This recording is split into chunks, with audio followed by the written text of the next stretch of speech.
Buenas tardes. Los interrumpo para dar comienzo a esta sesión del Foro de la Ciudad. Si bien creo que casi todos me conocen, yo soy Carlos Rebúnaga, soy vicepresidente primero del club. Hoy estoy a cargo de la presidencia porque tenemos un invitado muy especial. El presidente no vino como presidente, entonces hay que reemplazarlo. El orador entonces se llama Guillermo Lascano Quintana, es abogado graduado por la UBA, donde además fue profesor de Derecho Constitucional. Se especializó en Derecho de Seguros y fue presidente de la Meridional Compañía de Seguros. También se desempeñó como subsecretario del Interior en el Ministerio del Interior.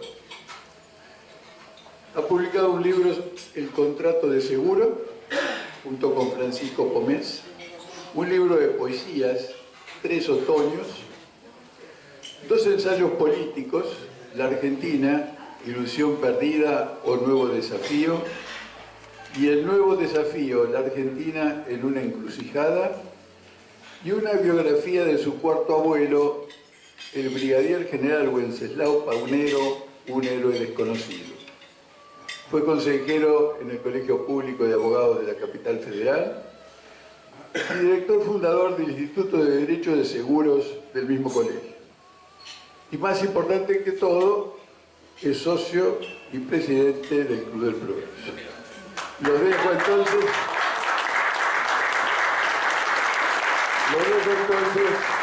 con Guillermo Lascano Quintana, que nos va a hablar del tema hacia un progreso en libertad y concordia.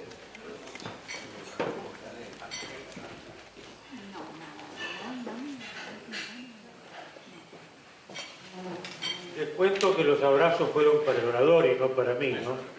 El orador en este caso fue mi querido amigo Carlos Rebúnaga. Dice Albert Camus en La Peste: el mal que existe en el mundo proviene casi siempre de la ignorancia, y la buena voluntad sin clarividencia puede ocasionar tantos desastres como la maldad. Si hubiera escrito esta exposición con la vista puesta en las elecciones primarias del domingo pasado, no habría cambiado una coma por el resultado que hoy conocemos, pues abordaré un tema más amplio y estructural sobre el que he escrito y expuesto en varias ocasiones y es sabido por quienes conocen Derecho Constitucional y Ciencia Política. Se trata de lo que en inglés se conoce como Agreement on Fundamentals, que se puede traducir en acuerdos básicos sobre la convivencia de los ciudadanos. El grupo de una nación o simple comunidad decide explícita o implícitamente acordar ciertas reglas cuyo objetivo primordial es mantenerse unidos y respetar el orden establecido.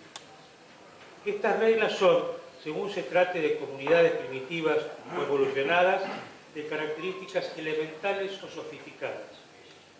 Así, en la antigüedad, los acuerdos fueron sobre el predominio del jefe de tribu o clan dominante. Con la evolución del hombre, en términos políticos y económicos, en la actualidad los estados nacionales rigen sus conductas por normas jurídicas que deben ser cumplidas por todos, gobernantes y gobernados, normas que en algunos casos se aplican a más de un estado o grupo de estados y pueden ser aplicadas por tribunales internacionales. Pero para que esto sea una realidad que trascienda y beneficie al conjunto social, el Agreement on Fundamentals tiene que superar el acuerdo formal. Es que el respeto a lo que en inglés se denomina Rule of Law, siendo imprescindible, no es suficiente.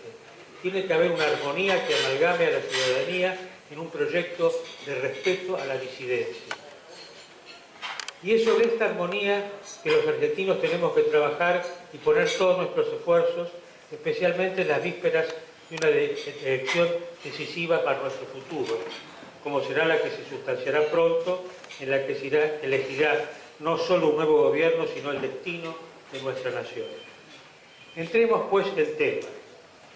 El desagradable y a veces soez lenguaje que se utilizó en la contienda electoral que se llevó a cabo hasta la semana pasada y que se repetirá en los próximos meses, pone en evidencia circunstancias que merecen ser analizadas con un poco más de atención.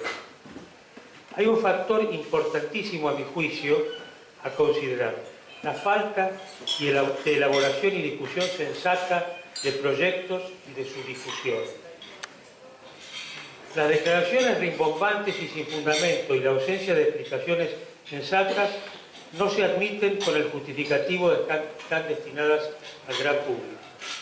Además, se omitieron hasta ahora cuestiones cruciales para el futuro, no solo de Argentina, sino de América Latina. No se ha dicho ni una palabra, por lo menos yo no la he escuchado, sobre la situación en Venezuela. La condena al régimen ha estado fuera del debate, lo que es una canallada imperdonable, a mi juicio.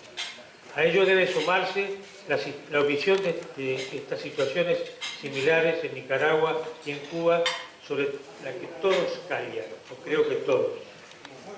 La casi desaparición de los partidos políticos, capaces de hacer propuestas de gobierno, que de eso se trata, de gobernar, consensuadas entre sus miembros a través del estudio y la discusión razonada, es uno de los fenómenos más notables y negativos de estos tiempos. En el pasado, ese accionar partidista sirvió para ilustrar y aglutinar voluntades sin ideas y propuestas, y no en simples emociones. Estas emociones se traducen en gritos, agresiones y violencias impropias de la convivencia civilizada. Una vergüenza y un pésimo ejemplo para la ciudadanía, sobre todo para los más jóvenes.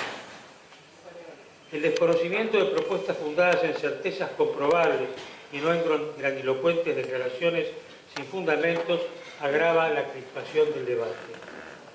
Esto vale tanto para las dos fuerzas principales y mayoritarias que se disputan en el gobierno, cuanto para las minorías, que en lugar de proponer ideas factibles, gastan su tiempo y energías en ataques inútiles e inservibles. Siento la obligación de destacar una excepción a esta situación. La Unión Cívica Radical sigue siendo un partido organizado como tal, con órganos de dirección y consulta, que elabora y difunde propuestas y cuyos afiliados y partidarios siguen siendo fieles a las conductas acordadas. Quiero señalar que esta es una convicción muy íntima, que además pretende no ofender a muchos afiliados radicales como yo alguna vez lo fui.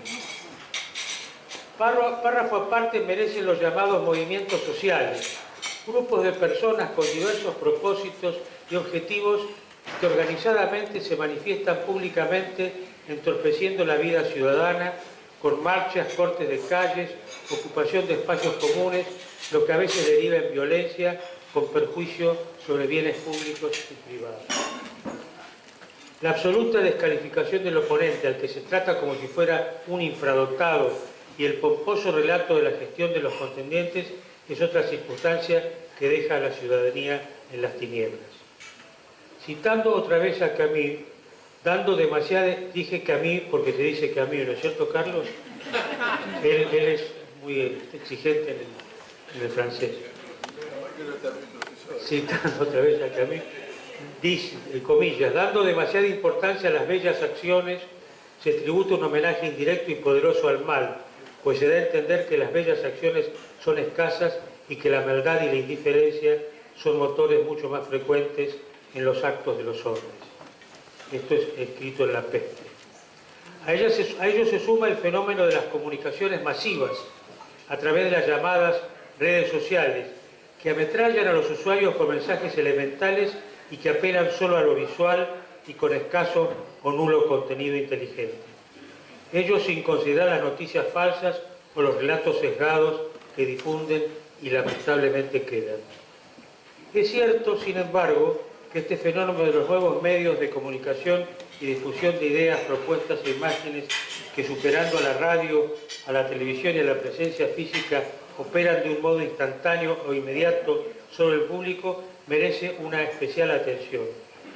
La gran mayoría de nosotros recibe constantemente en sus teléfonos celulares propaganda o noticias políticas con ese fin. Las jóvenes generaciones son especialmente adictas a esta nueva forma de comunicarse. Otra cuestión a la que pocos analistas prestan adecuada y suficiente atención es lo que yo denomino el cambio de paradigma que significó la nueva etapa política, institucional y de relacionamiento ciudadano que instaló el gobierno el 10 de diciembre del 2015. A diferencia del gobierno anterior y de muchos otros gobiernos precedentes, el instalado en esa fecha se ha caracterizado por los siguientes factores predominantes entre otros, y esto no puede negarse salvo necedad. No monopoliza el discurso político. Este es un fenómeno notable en un país como el nuestro, en el que durante mucho tiempo pareció existir solo la voz, la imagen y el mensaje del partido gobernante o de quien gobernara aún sin partido. No agrede a sus contendientes y procura con ellos acuerdos de gobernabilidad.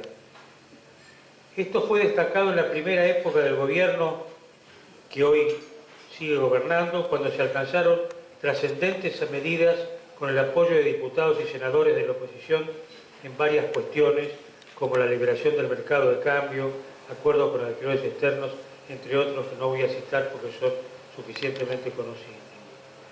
Dialoga o intenta hacerlo con sectores políticos, empresarios, sindicales y estudiantiles.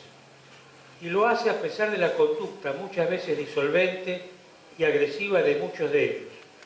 Por ejemplo, algunos de los numerosos grupos sociales, sindicales y políticos que se empeñan en perturbar, a mi juicio, la vida cotidiana. Este gobierno intenta o intentó un balance entre la ortodoxia económica y los condicionamientos políticos y sociales. Es un capítulo sobre el que me detendré porque me parece que abordarlo solo desde el punto de vista de los economistas, que no lo soy, es insuficiente. Y hacerlo solo desde el ángulo de la política agonal puede conducir a desaciertos. Algunos contendientes en el plano electoral, por ejemplo, Labaña y Espert, se centran solo en la falta de resultados en el plano de lo económico, pero omiten referir que desde el 2016 se multiplicó la exportación de carnes, de gas, se logró un acuerdo entre el Mercosur y la Unión Europea, lo que es algo formidable y capital para nuestro futuro, que ha sido atacado sin ningún fundamento, salvo, la charlatanería habitual de políticos y comentaristas sin escrúpulos. Además, se construyeron importantes obras públicas, caminos, puentes, hidráulicas, entre otras, por citar solo algunos de los logros del gobierno en áreas cruciales para el desarrollo. Todo ello con inversión impulsada por el Estado, sin latrocinios como los que conocemos tanto. Nada de ello es producto del azar. Ha habido estudios, o por lo menos parece, propuestas y cursos de acción para que ello sucediera. Sin embargo, nada reconocen los opositores y nada proponen de manera concreta y viable. No se asusten que ya le voy a dar al gobierno, Peor es el caso de los justicialistas, por llamar de alguna manera al conglomerado que sostiene la fórmula Fernández y Fernández. Critican todo lo hecho por el gobierno y nada proponen seria y fundadamente. En las pasadas semanas propusieron varios disparates y es de esperar que mejoren cuando se aproximen las verdaderas elecciones. De su parte, el gobierno tampoco se esfuerza en explicar sus planes y difundir sus condicionamientos, lo que impide el análisis de los resultados y las propuestas, aunque debe señalarse que intenta una comunicación directa y cercana con el público. Este gobierno garantiza el orden establecido. Algo de importancia capital es que el gobierno nacional respeta, a mi juicio, el sistema institucional como pocas veces se ha visto en nuestro país y por ello garantiza de un modo inédito la libertad de expresión. Sin embargo, el debate, el enfrentamiento es de una virulencia inusitada, como si estuviéramos decidiendo nuestro destino como nación organizada constitucionalmente como una república democrática que garantiza los derechos individuales. ¿Será tal vez que eso es lo que está en juego? Es una pregunta que tenemos que hacernos todos. Debe señalarse que las críticas al gobierno de la mano de las oposiciones se centran en la alta inflación y la consiguiente pérdida de la capacidad de compra de los consumidores, además de aquellas vinculadas con el endeudamiento y el excesivo gasto público. Es cierto que esas son promesas incumplidas con razones y causas de muy difícil enmienda inmediata, pero el estado de la situación recibido en diciembre del 2015 era prácticamente imposible desde el ángulo político y social la imposición de un shock sobre ella. Nada se dice en cambio en el pleno de la campaña electoral sobre un tema de capital trascendencia, cuál es el tratamiento de la cuestión de los derechos humanos. Y nadie trata esto, ni la oposición ni el gobierno. Relativa a lo sucedido durante el enfrentamiento armado entre guerrilleros y Fuerzas Armadas y de Seguridad, que no se ha abordado hasta ahora, y tampoco la cuestión de las causas judiciales en trámite por los notorios casos de corrupción. A mí me llama la atención que estos dos temas no sean objeto de debate entre los contendientes. Nadie habla ni del latrocinio ni de los derechos humanos. Es más, alguien me dijo esta mañana que la señora Estela de Carlotto habría dicho mejor no hablar de este tema.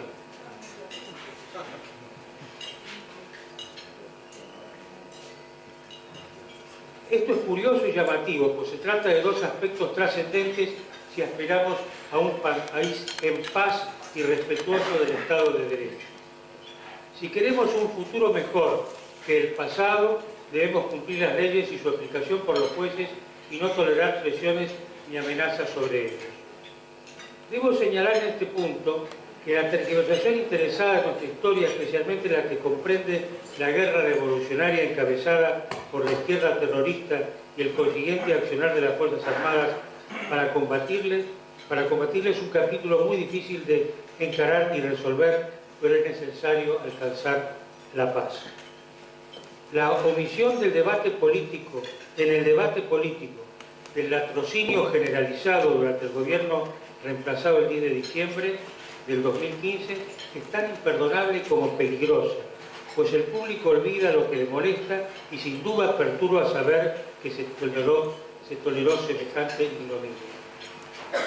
Quien ejerce el gobierno a partir del 10 de diciembre de este año tendrá que enfrentar estas dos cuestiones con apego a la verdad y con el propósito de enfrentar el futuro con optimismo y sin cargas del pasado. Conviene recordar que con todos los inconvenientes que tiene nuestra nación hay algunas áreas de significativa trascendencia que nos colocan en una situación de privilegio frente a otras. No tenemos enfrentamientos raciales ni religiosos. Las relaciones con nuestros vecinos son armoniosas y pacíficas. Ahora están un poquito enturbiadas porque el señor Fernández le dijo algún improperio al presidente de Brasil. Nuestro sistema de enseñanza pública sigue siendo gratuito y mantiene prestigio, al igual que la atención hospitalaria. Recibimos muchos inmigrantes quienes encuentran paz y trabajo. Este es un capital que no solo es nuestro, sino de la región, y debemos hacer todo lo necesario para mantenerlo. Pero tenemos, según se dice, un sistema judicial desprestigiado, al igual que el legislativo. Y eso, a mi juicio, es mucho más trascendente que la inflación y el tipo de cambio. Estos dos grandes problemas se pueden resolver con medidas dolorosas e impopulares, pero el descrédito de los jueces y los legisladores necesita más tiempo para sanar y un adecuado enfoque de la realidad. Pero vayamos por partes y analicemos con más profundidad estas cuestiones. Lo primero que debe decirse es que el Poder Judicial es que son varios poderes, ya que existe el federal y los provinciales. Y dentro de él hay varias competencias. De los varios centenares, tal vez miles de jueces, solo algunos pocos en los últimos tiempos han sido objeto de cuestionamientos que han trascendido y generado rumores y quejas políticas y ciudadanas. Entonces, es saludable y conveniente no extender la maledicencia a todos los integrantes de los poderes judiciales, ya que al hacerlo, además de una injusticia, contribuye al desprestigio de uno de los pilares fundamentales de la República. La verdad es que los jueces argentinos en general son honestos y cumplen con la noble función de dar a cada uno lo suyo, una de las tres máximas de Ulpiano, jurista romano que escribió en el siglo III. Lamentablemente algunos no cumplen con los deberes de probidad y honestidad que les son exigidos, pero al igual que en otros órdenes de la vida en sociedad, son cuestionados y eventualmente separados de sus cargos, para lo que no son necesarias ni prudentes las manifestaciones populares. Basta con que actúen los mecanismos legales. Existe una exagerada contribución de los medios de difusión, al igual que en el caso de los jueces, un notorio, injusto y peligroso cuestionamiento de los legisladores. Es verdad que muchos de ellos no reúnen las condiciones ideales para representar a la ciudadanía, pero me parece que la cuestión debe ser analizada con prudencia y equidad. La casi ausencia de partidos políticos, como dije, y nuestro sistema electoral son factores que deben ser considerados antes de hacer afirmaciones como las que se oyen y leen de que los legisladores no sirven para nada, tienen privilegios, trabajan poco y tantas otras cuestiones semejantes. Permítanme hacer ahora la siguiente afirmación. En la próxima contienda electoral se juega el destino de la Argentina y quienes compiten por gobernar deberían tener el coraje, la honradez y la sabiduría para encontrar formas de asegurar un tránsito pacífico y ordenado hacia la imperiosa necesidad de colocar a nuestra nación otra vez en el mundo.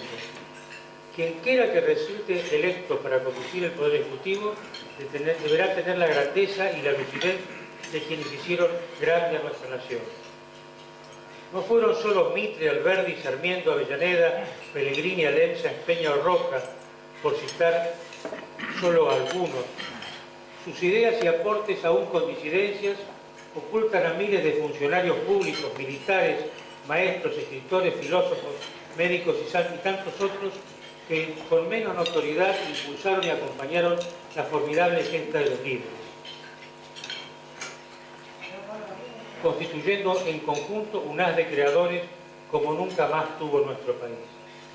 La ciudadanía debería ahora acompañar de igual modo, y los líderes comportarse con igual grandeza y visión. Aquellos lo hicieron basándose en el orden jurídico republicano, la ocupación de nuestro vasto territorio, la educación, las monumentales obras públicas, la apertura comercial y la inserción en el mundo. Me adelanto a una crítica habitual.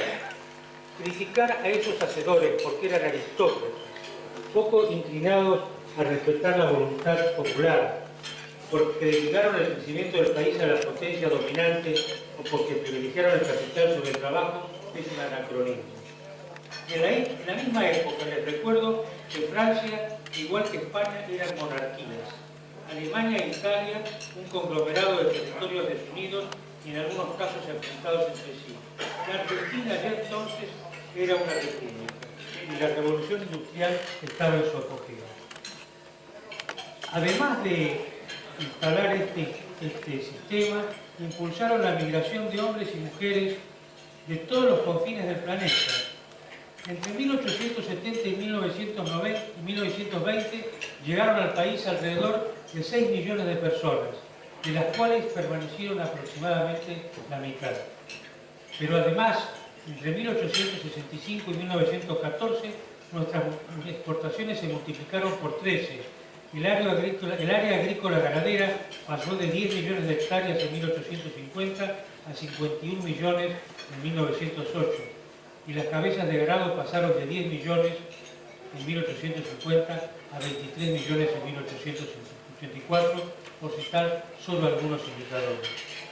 Y además fundaron miles de escuelas, varias universidades que ilustraron tanto a los nativos como a los inmigrantes y hicieron ferrocarriles, caminos y puertos. No quiero mencionar los resultados económicos, motivo principal del debate electoral, pues son todos negativos. Basta saber que hace ya muchos años que no crecemos, que nuestra participación en el comercio mundial es minúscula, que nuestro PBI es insignificante en comparación, por ejemplo, con el de Irlanda, que es del tamaño de una de las pequeñas provincias nuestras y tiene el 10% de nuestra población. Y sin embargo, tiene un Producto Bruto mucho mayor que el nuestro. Dejando de lado otro tipo de enfrentamientos que tuvimos en el pasado, parece indudable que los argentinos estamos enfermos de rencor. Rencor de pobres contra ricos, de dirigidos contra dirigentes, de obreros contra patronos, de civiles contra militares, de simples ciudadanos contra piqueteros. Y esto es tan o más negativo que las dificultades económicas. No parece sano, razonable y eficiente alimentar ese rencor como está sucediendo en estos días. Lo que debemos hacer todos los argentinos, o al menos la mayoría que se disputa en el gobierno, es deponer la hostilidad recíproca. No será fácil, pero debemos hacer el esfuerzo, pues como se plantea nuestro futuro, jugamos nuestro destino. He aquí algunos interrogantes que no se discuten en estos tiempos, además de lo que señalé al comienzo. ¿Cuál es el papel que debe tener en nuestra sociedad las Fuerzas Armadas? ¿El de simples marionetas del gobierno o el de instituciones preparadas para defender a la patria? ¿Qué se espera de las fuerzas policiales? ¿Ser lacayos de los gobiernos o entidades capaces de prevenir y combatir el delito? ¿Queremos mejores universidades públicas o simples organismos de educación burocrática y semilleros de inmaduros contestatarios? ¿Aspiramos en verdad a mejorar la calidad de vida de los más necesitados o nos contentamos con someternos a la esclavitud de la caridad pública? ¿Queremos ser una república democrática o preferimos un presidente déspota, legisladores adormecidos por el miedo o la prebenda y jueces complacientes? ¿Queremos seguir siendo un país insular y remoto, subpoblado y con la ilusa pretensión de vivir con lo nuestro o abrirnos al mundo? Estas son algunas de las cuestiones que están en juego y sobre las que es sano discutir. Todo lo demás, a mi juicio, son fuegos de artificio. La tasa de crecimiento, el nivel de consumo, los salarios y la magnitud de las importaciones y el tipo de cambio. Lo que perdura, lo que hace a una sociedad madura y capaz de abordar el futuro sin cataclismos, respetando los procedimientos y los derechos de todos, es el fiel cumplimiento de las normas morales, políticas y jurídicas en las que se asienta su organización. El agreement on fundamentals, como dije al comenzar. Desde luego hay que contribuir con la aspiración de la mayoría, que es el tránsito sereno, aunque con sacrificios, a una nación sin pobreza y con paz social que genere oportunidades de progreso moral y material, como proclamaron los fundadores de este club en 1852. Para que ello sea posible, además de quererlo, debemos ser conscientes de nuestra posición aislada y atrasada en un mundo interrelacionado como nunca antes y comerciar con todos, aumentando exponencialmente nuestras exportaciones y enfrentando y resolviendo algunos de los obstáculos para lograr el progreso, cuáles son la modificación de nuestro sistema impositivo, la flexibilidad de nuestra legislación laboral y la racionalización del aparato estatal, todas cuestiones que requieren negociaciones y acuerdos entre las involucradas. Tengo la esperanza de que las elecciones que se celebrarán pronto serán una ocasión para asegurar que quien gobierne a partir del 10 de diciembre pueda llevar a cabo las trascendentes y postergadas reformas y abrir las ventanas de un futuro venturoso y en paz para nuestros descendientes. Si se quiere imponer un régimen económico contrario a los intereses del conjunto, según la razonable interpretación que de ello debe hacer el nuevo gobierno, valorando todos los intereses y conveniencias en juego, iremos por mal camino. Si pretende imponerse una política exterior objetivamente contraria a los intereses nacionales, que son los únicos que hay que defender y preservar, con fundamentos ideológicos o basada en enconos del pasado o suposiciones incomprobables, iremos por mal camino. Si no se encara con honestidad y eficacia la asistencia y promoción de los sectores necesitados, desechando para siempre la esclavitud moral y material a que se ven sometidos los marginados por los indignos manejos de la ayuda social, iremos por mal camino. Si no se acuerda, bajo la iniciativa e impulso del Gobierno y la oposición en su conjunto, un programa mínimo de políticas de Estado que atiendan a la educación y a la salud como bienes imprescindibles para el progreso material de la nación, iremos por mal camino. Si no se cierran definitivamente las heridas de nuestro pasado, iremos por mal camino. Si se gasta más de lo que se recaude o se gasta mal, si no se atienden con con lealtad las aspiraciones de renovación de la clase dirigente, políticos, sindicalistas, etc., iremos por mal camino. Si no se pone coto a la corrupción, iremos por mal camino. Muchas gracias.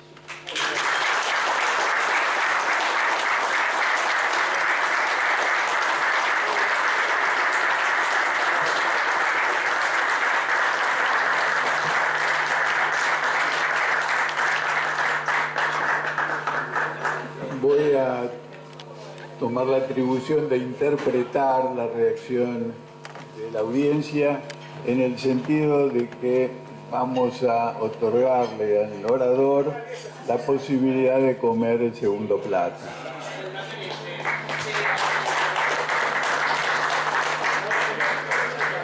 Porque para algunas caras nuevas que vienen poco, si no nos gusta lo que el orador dijo, no le damos de comer. Bueno, mientras él come, yo voy a hacer una reseña de las próximas actividades del club y además les digo que la segunda parte de esta sesión del Foro de la Ciudad, como siempre, va a consistir en preguntas y muy breves comentarios. En este caso pido que sea muy breve porque hay mucha gente. Y lo va a conducir el vicepresidente segundo, el doctor Guarna, de manera que el que quiera decir algo, hágale señas al doctor Guarna. Las próximas actividades, después les voy a dejar que comenten entre ustedes mientras come el presidente, pero quiero decirles que mañana, jueves 15 de agosto a las 18:30, el café literario que tenemos con bastante frecuencia en el club sigue con el tema Tradiciones de Galicia. Los disertantes son Carlos Rodríguez Brandeiro y Rui Farías. El espectáculo va a incluir bailes gallegos y banda de gaiteros dirigida por Alberto López, grupos pertenecientes al Centro de Galicia de Buenos Aires. La coordinación corresponde, como siempre, a Carmen Medrano. El Foro de la Ciudad, el miércoles que viene, o sea, el miércoles 21 de agosto a las 13 horas, va a continuar con Verónica Zumárraga como oradora. Nos va a tratar el tema Azorín en el diario de la prensa. Y además les adelanto nuevamente que el jueves 22 a las 19 horas vamos a tener un programa completo con el grupo musical Grenada, que pertenece a la rama Latinoamérica, el Instituto Latinoamérica de la Academia Rusa de Ciencias. Este instituto nos ayudó muy bien, muy eficazmente a organizar un excelente programa en 3 ciudades rusas el año pasado y si volvemos a viajar como estaba previsto en el otoño nuestro, en la primavera de ellos el año que viene, seguramente vamos a contar con la colaboración de ellos. Ahora no sé si habrá que vender la casa para poder pagar un pasaje, pero si se normalizara la economía, estamos realmente interesados en volver a Rusia, donde tuvimos un programa muy bueno, combinado de reuniones políticas, reuniones culturales y una intensa actividad turística.